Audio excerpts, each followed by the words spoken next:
نحمده ونستعينه ونستغفره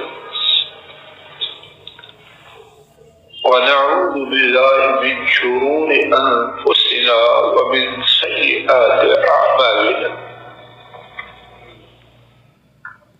من يهده الله فلا مضل له ومن يضلل فلا هادي له وأشهد أن لا إله إلا الله وحده لا شريك له وأشهد أن محمدا عبده ورسوله صلوات ربي وسلامه عليه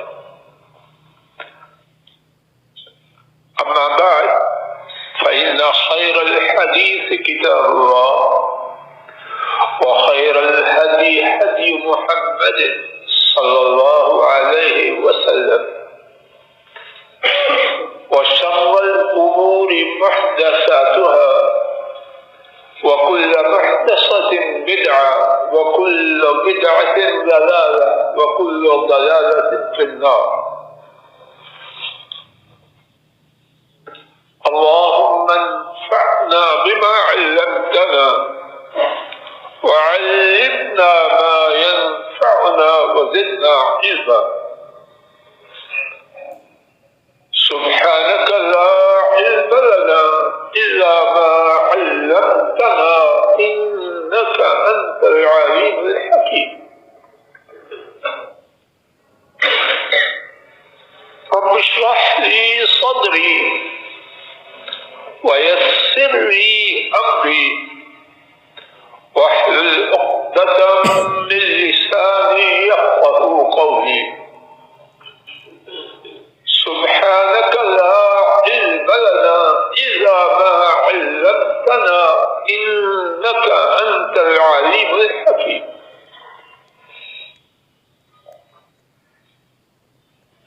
آج کے خطبہ جمعہ میں یہ عاجزانہ ارادہ اللہ کی توفیق سے لے کے آیا ہوں کہ مولا کریم اپنی رحمت سے اپنے حبیب کریم حضرت محمد صلی اللہ علیہ وسلم کے ایک نہایت پیارے ساتھی عمر فاروق رضی اللہ تعالی عنہ ان کے حوالے سے کچھ عاجزانہ گفتگو کی توفیق عطا کر. اور یہ اس لیے نہیں کہ وہ میری گفتگو کرنے اور آپ کے سننے کے محتاج ہیں. ان کے حوالے سے گفتگو کا ارادہ اپنے اور اللہ کی توفیق سے آپ حضرات و خواتین کے فائدے کے لیے. اور اللہ کرے کہ گفتگو سننے سنانے سے مولا کریم اس ارادے کی تکمیل فرما دے. عمر فاروق رضی اللہ تعالی عنہ ان کی پشت میں ان کے آباء و اجداد میں ان کے جو 9 نمبر کے جد اعلیٰ قائد تھے وہ ہمارے رسول کریم صلی اللہ علیہ وسلم کے بھی جد اعلیٰ تھے. جناب رسول کریم صلی اللہ علیہ وسلم کے آباء و اجداد میں ان کا نمبر 8 اور عمر فاروق رضی اللہ تعالی عنہ کے آباء و اجداد میں ان کا نمبر 9. عمر فاروق رضی اللہ تعالی عنہ ہجرت کے 6 سال مسلمان ہوئے. ان سے پہلے 45 مرد اور 11 عورتیں کل 56 لوگ اسلام میں داخل ہو چکے. عمر فاروق رضی اللہ تعالی عنہ، ان کی عمر اس وقت 27 سال اور اپنی بہادری اور شجاعت کی وجہ سے سرزمین مکہ میں مشہور. لوگ چھپ چھپا کے مسلمان ہوا کرتے. عمر فاروق رضی اللہ تعالی عنہ علی الاعلان دائرہ اسلام میں داخل ہوئے. ابن مسعود رضی اللہ تعالی عنہ بیان کرتے ہیں کہ عمر فاروق رضی اللہ تعالی عنہ کے اسلام لانے کے بعد ہم نے علانیہ طور پر اللہ تعالیٰ کی عبادت کرنے کا آغاز کیا. جناب صدیق رضی اللہ تعالی عنہ جب فوت ہوئے تو ان کی وصیت کی وجہ سے 26 جمادی الاخرہ 13 ہجری میں خلیفہ امیر المؤمنین بنے. 26 ذوالحجہ 23 ہجری کو ان پر ایک بدبخت نے قاتلانہ حملہ کیا اور 1 محرم 24 ہجری کو اللہ کی ملاقات کے لیے دنیا سے تشریف لے. عمر فاروق رضی اللہ تعالی عنہ ان کے حوالے سے کتنی باتیں ہیں اور شاید زندگی بھر خطبہ دینے والا خطبہ دیتا رہے اور ان کی باتیں ختم نہ. ان کی زندگی کے حوالے سے جو بجائے خود ایک سمندر ہے، ایک نقطہ اس کے حوالے سے کچھ بات عرض کرنے کی اللہ کی توفیق سے کوشش کرتے ہیں. اور وہ نقطہ یہ ہے کہ جناب فاروق رضی اللہ تعالی عنہ کا سنت نبوی سے کیا تعلق تھا. جناب فاروق رضی اللہ تعالی عنہ کا سنت نبوی سے کیا تعلق تھا، اس بارے میں بھی طویل گفتگو کو کچھ باتوں میں اللہ کی توفیق سے سمجھنے کی عاجزانہ کوشش کرتے ہیں. اس حوالے سے پہلی بات، جناب فاروق رضی اللہ تعالی عنہ سنت نبوی سیکھنے کے انتہائی زیادہ حریص اور اس بارے میں کوشش کرنے والے. عمر فاروق رضی اللہ تعالی عنہ ہجرت کر کے آئے تو مصروف آدمی تھے، معاشی ذمہ داریاں، عائلی ذمہ داریاں، لیکن اس کے باوجود اپنے پڑوسی انصاری اوس بن خولی سے ایک معاملہ طے کیا تھا. کیا معاملہ تھا؟ ایک دن جناب فاروق رضی اللہ تعالی عنہ مسجد نبوی میں حاضر ہوتے. سارا دن مسجد نبوی میں نبی کریم صلی اللہ علیہ وسلم سے سیکھتے. جو وحی آتی، جو آپ فرماتے، سنتے، سمجھتے، دیکھتے.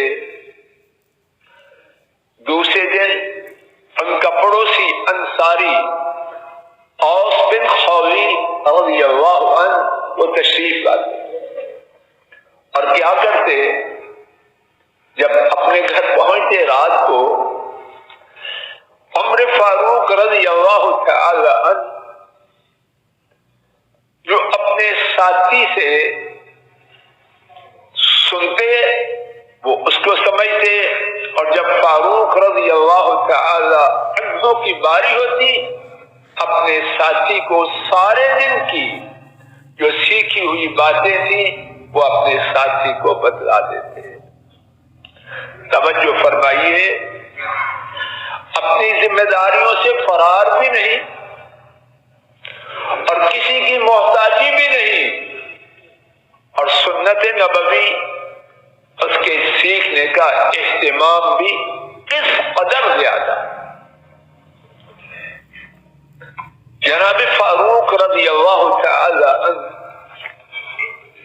امیر المؤمنین بنے، اور ظاہر ہے کہ ان کی ذمہ داریاں بطور امیر المؤمنین کتنی زیادہ تھی.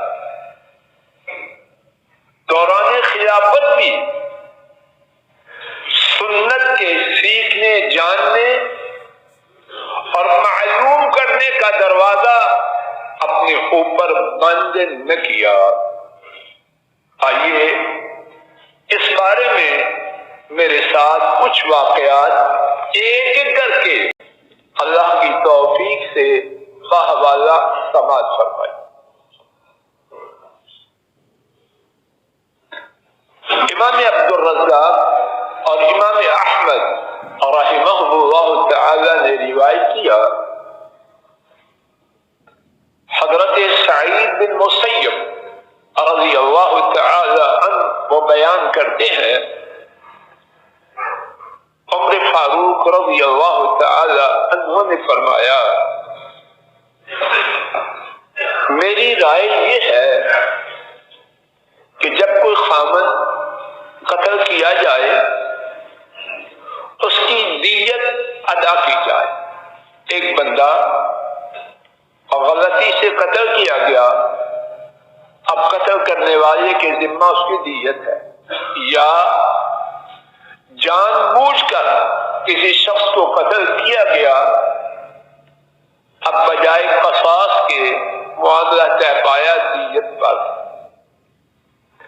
کیا بیوی کو خاوند کی دیت میں سے کچھ ملے گا یا نہ ملے گا؟ مسئلہ کی سمجھ آ گئی. عمر فاروق فرماتے ہیں، میری رائے یہ ہے کہ بیوی کو خاوند کی دیت سے کچھ بھی نہیں ملنا چاہیے. کیوں؟ اگر اس کا خاوند کسی کو قتل کرتا تو اس کے ذمے دیت آنی تھی. اس دیت کی ادائیگی میں اس کے ساتھ تعاون کرنے کے پابند کون ہے؟ اس کے کزن، اس کے خاندان کے لوگ. تو ان کا خیال تھا جن کے ذمہ دیت کی ادائیگی میں اس کے ساتھ تعاون کی پابندی ہے، جب اس کے قتل ہونے پر دیت میں، اب حقدار بھی کون ہوں گے؟ وہ یہ بات واضح ہو رہی ہے کہ حقدار بھی کون ہوں گے؟ جو پابند تھے. لیکن اللہ کے لیے توجہ کریں، لیکن انہیں اس بارے میں سنت کی خبر نہیں، اس بارے میں سنت کی خبر نہیں، تو اپنی رائے کی وجہ سے اطمینان نہیں. رائے ہے لیکن اپنے آپ کو فائنل اتھارٹی نہیں سمجھتے. آخری حجت کیا ہے؟ اللہ کی کتاب، اس کے بعد سنت نبوی. اعلان کرتے ہیں، کیا کوئی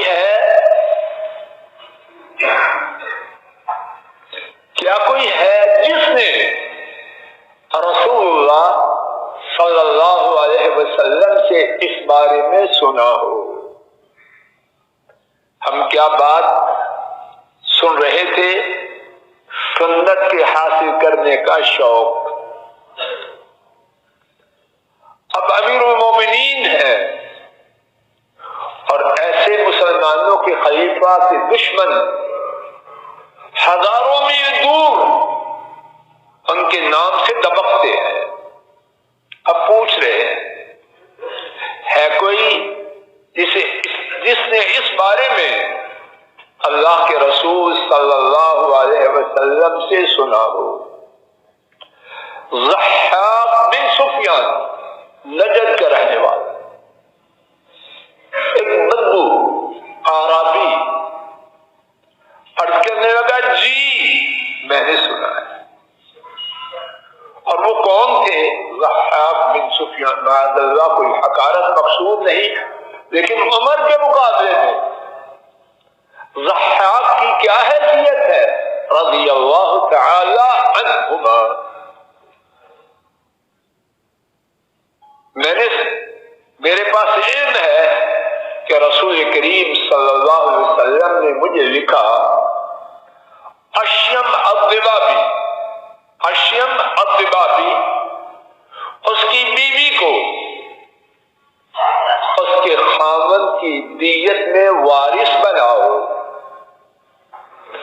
اور ضحاک کی کہانی یہ تھی کہ نبی کریم صلی اللہ علیہ وسلم نے انہیں بدوؤں پر اپنا نمائندہ بنایا تھا.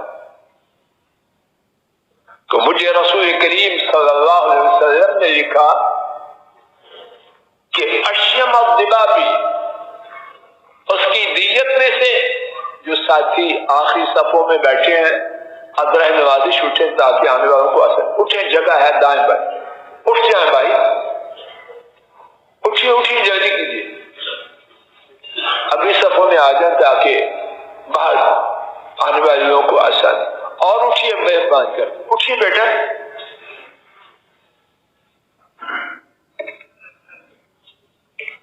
حرکت کیجیے ساتھی تاکہ آنے والوں کو آسانی. بیٹا اٹھو، یہاں سے آگے آ جاؤ، بیٹا آپ بھی اٹھو،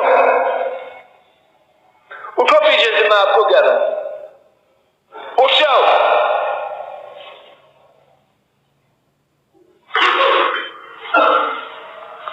سب اٹھو.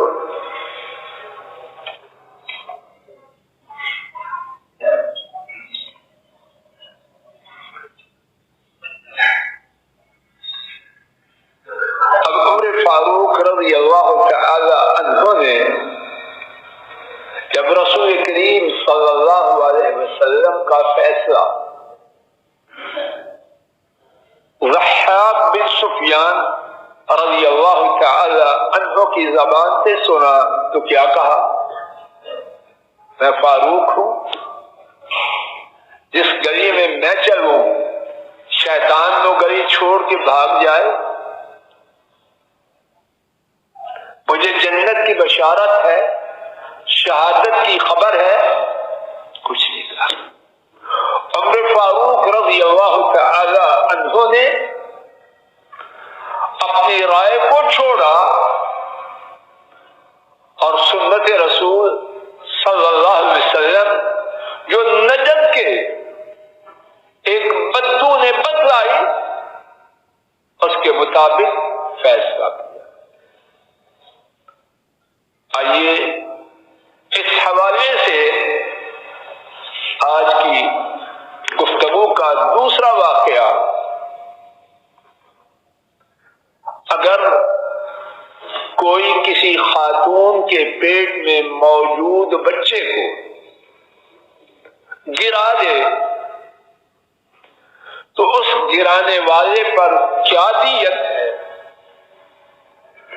عمر فاروق رضی اللہ تعالی عنہ کو اس بارے میں سنت کی خبر نہیں. صحیح بخاری میں ہے، حضرت عروہ حضرت زبیر رضی اللہ تعالی عنہ کے صاحبزادے وہ روایت کرتے ہیں عمر فاروق رضی اللہ تعالی عنہ لوگوں کو درخواست کرتے ہیں وہ بچہ جو ماں کے پیٹ میں ہو اور کسی کی وجہ سے گر جائے، کسی نے اس بارے میں کریم صلی اللہ علیہ وسلم سے کچھ سنا ہے؟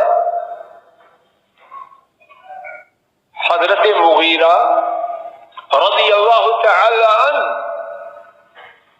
انہوں نے فرمایا جی میں نے سنا ہے۔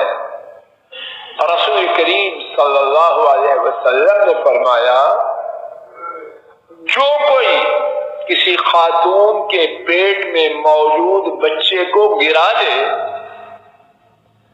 وہ ایک غلام یا ایک لونڈی بطور دیت ادا کرے۔ مصنف عبد الرزاق میں ہے۔ حضرات و خواتین توجہ کریں، عمر فاروق رضی اللہ عنہ فرماتے ہیں میں اللہ کا ذکر کر کے، آج کی ہمارے محاورے میں اللہ کا واسطہ دے کے سوال کرتا ہوں، میں اللہ کا واسطہ دے کے سوال کرتا ہوں کہ کیا کسی نے اس بارے میں اللہ کے رسول صلی اللہ علیہ وسلم سے کچھ سنا ہے؟ ایک بدو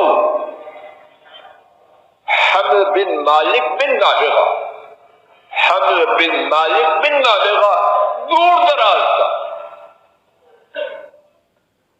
عرض کرتا ہے جی ہاں میں نے سنا ہے، اور انہوں نے رضی اللہ عنہ عمر فاروق رضی اللہ تعالی عنہ کو اس بارے میں حضرت صلی اللہ علیہ وسلم کے فیصلے کی خبر دی کہ ایسی صورت میں خاتون کے پیٹ میں موجود بچے کے گرانے والے پر ایک غلام یا ایک لونڈی بطور دیت ادا کرنا ہے۔ اب سماعت فرمائیے کہ عمر فاروق رضی اللہ تعالی عنہ نے اس خبر کے ملنے پر کیا الفاظ کہے؟ اللہ اکبر لو لم نسمع بمثل هذا قضینا بغیرہ۔ اللہ اکبر خوشی سے نعرہ بلند کرتے ہیں۔ اگر ہمیں اس فیصلہ کی خبر نہ ہوتی تو ہم کچھ اور فیصلہ کرتے۔ حضرات و خواتین ہمارا موضوع چل رہا ہے کہ عمر رضی اللہ تعالی عنہ ابتدا سے خلیفہ بننے تک کیا کرتے رہے؟ سنت کو سیکھتے رہے۔ اور یہاں یہ بات بھی نوٹ کر لیجیے کہ کسی بارے میں عمر فاروق رضی اللہ تعالی عنہ کو سنت کی خبر نہ ہونا یہ ان کی شان میں کوئی کمی نہیں۔ بعض لوگ اگر کسی بزرگ عالم امام ان کی بات کے بارے میں کہا جائے یہ حدیث کے مطابق نہیں تو ناراض ہو جاتے ہیں کہ گستاخی کرتے ہیں۔ اللہ آپ پر رحم کرے، یہ گستاخی نہیں۔ کوئی شخص اللہ کے نبی پاک صلی اللہ علیہ وسلم کے بعد غلطی سے پاک نہیں، اور کسی شخص کو دین کی تمام باتوں کی خبر نہیں۔ عمر فاروق رضی اللہ تعالی عنہ کیا انہیں خبر تھی؟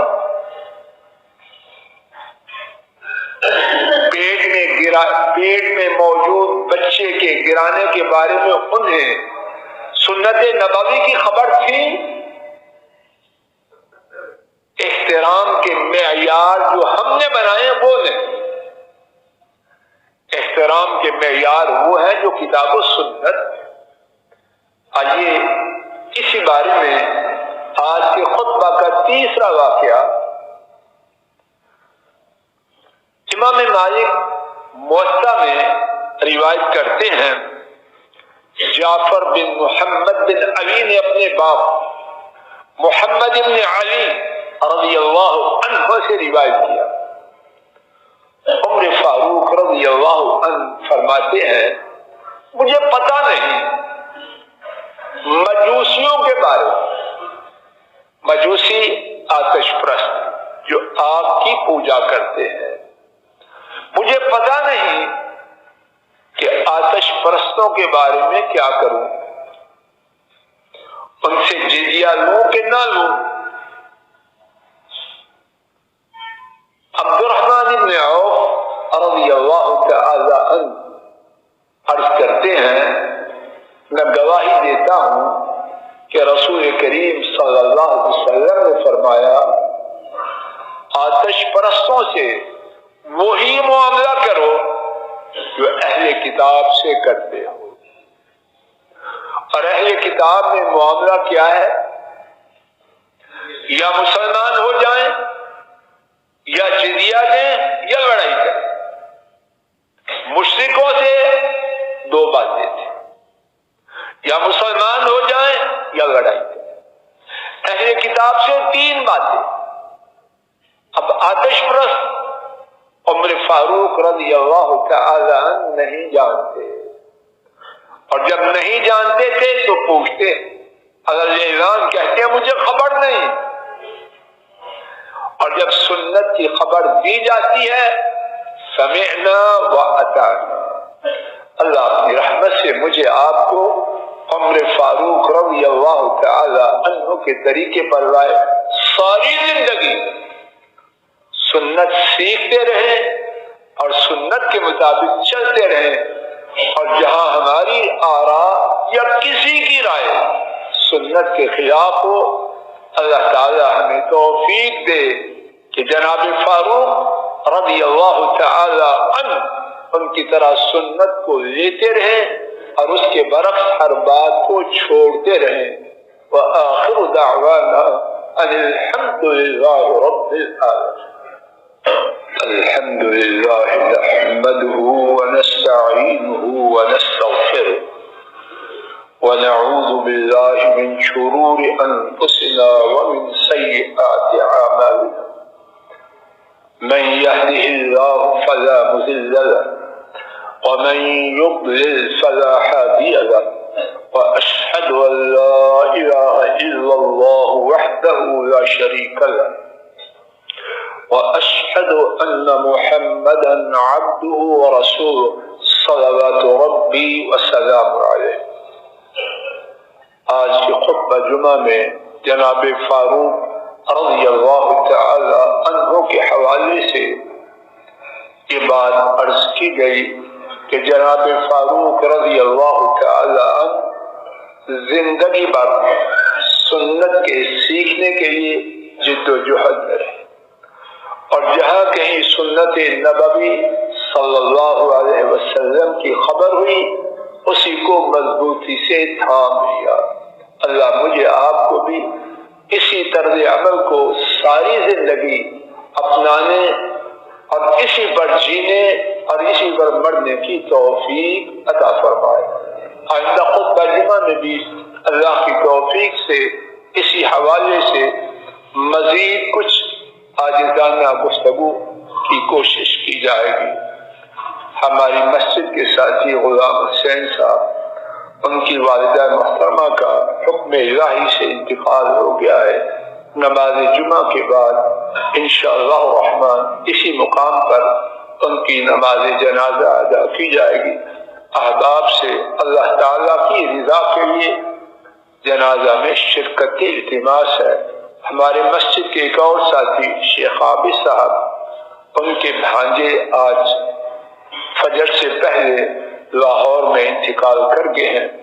ان کے لیے بھی دعا کی التماس ہے کہ اللہ تعالیٰ ہمارے اس بیٹے کو اپنی رحمت سے معاف فرمائے, درجات بلند کرے اور پسماندگان کو صبر جمیل عطا فرمائے.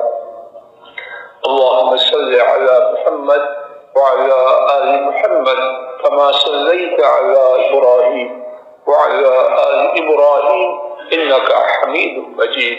اللهم بارك على محمد وعلى آل محمد كما باركت على إبراهيم وعلى آل إبراهيم إنك حميد مجيد.